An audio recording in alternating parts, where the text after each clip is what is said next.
Carol നടത്തുന്നതിൻ്റെ ഉദ്ദേശം മാലോകരെ ഉണ്ണീശോയുടെ ജനന വാർത്ത അറിയിക്കുക എന്നതാണെങ്കിൽ ആദ്യത്തെ കരോൾ നടത്തിയത് കർത്താവിൻ്റെ ദൂതനായിരുന്നു.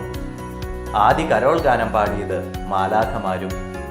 ഓരോ കരോളും സുവിശേഷ പ്രഘോഷണമാണ്.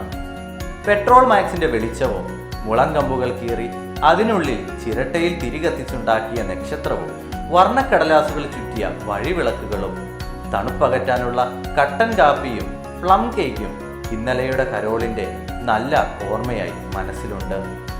എന്നാൽ ഇന്ന് പുൽക്കൂടും നക്ഷത്രവും വഴിവിളക്കുകളും ക്രിസ്മസ് ട്രീയും പപ്പ ഡ്രസ്സുമൊക്കെ പ്രകൃതിയിൽ നിന്നും റെഡിമെയ്ഡിലേക്കും ചൈനീസിലേക്കും വഴിമാറിയപ്പോൾ നമുക്ക് കൈമോശം വന്നത് ഇന്നലെയുടെ വിശുദ്ധമായ ചില ആചാരങ്ങളാണ്, ചില നിഷ്കളങ്കമായ അധ്വാനങ്ങളാണ്. സൂപ്പർ ഹിറ്റാവുന്ന സിനിമാ ഗാനങ്ങളുടെ രീതിയിൽ കരോൾ ഗാനങ്ങൾ പാടി കരോൾ സംഘങ്ങളും ബ്രേക്ക് ഡാൻസ് കളിക്കുന്ന ന്യൂജൻ ക്രിസ്മസ് മപ്പാമാരും യഥാർത്ഥത്തിൽ അറിയിക്കുന്നത് ഉണ്ണീശോയുടെ ജനന വാർത്ത തന്നെയാണോ? സാന്താക്ലോസിന്റെ വരവല്ല, ഉണ്ണീശോയുടെ ജനനമാണ് പ്രധാനമെന്നും മദ്യത്തിന്റെ ഉന്മാദമല്ല, പാതിര കുർബാനയുടെ വിശുദ്ധിയാണ് ആവശ്യമെന്നും ഇന്നത്തെ തലമുറയെ പറഞ്ഞു പഠിപ്പിക്കേണ്ടിയിരിക്കുന്നു. തിരിച്ചറിയാം, തിരികെ നടക്കാം. നമുക്ക് പ്രാർത്ഥിക്കാം.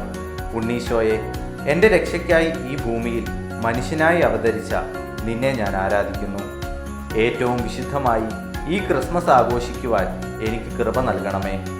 നിന്റെ ജനന വാർത്ത അറിയിക്കുന്ന എല്ലാ കരോൾ സംഘങ്ങളെയും സകലവിധ തിന്മയിൽ നിന്നും കാത്തുകൊള്ളണമേ. ഇന്നത്തെ എൻ്റെ എല്ലാ പ്രാർത്ഥനാ നിയോഗങ്ങളെയും സഫലമാക്കണമേ.